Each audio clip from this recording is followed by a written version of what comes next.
GboahTv. You're watching GboahTv. Kindly click on the subscribe button and the bell beside it so you get notified when we drop new videos.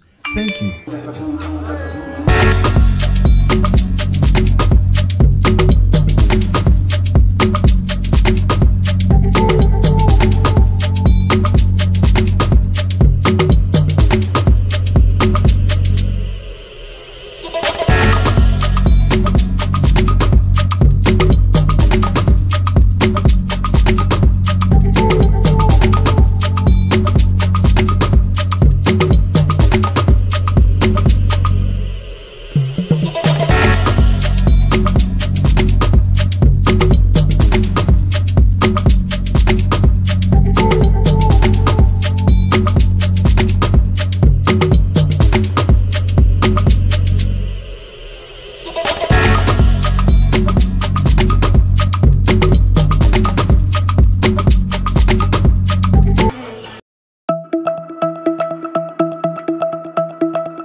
Good afternoon, distinguished guests, ladies and gentlemen. It is a beautiful Wednesday afternoon in the city of Lagos, in the heart of Ikeja, and we are here to celebrate with these young. Are you ready for the parents?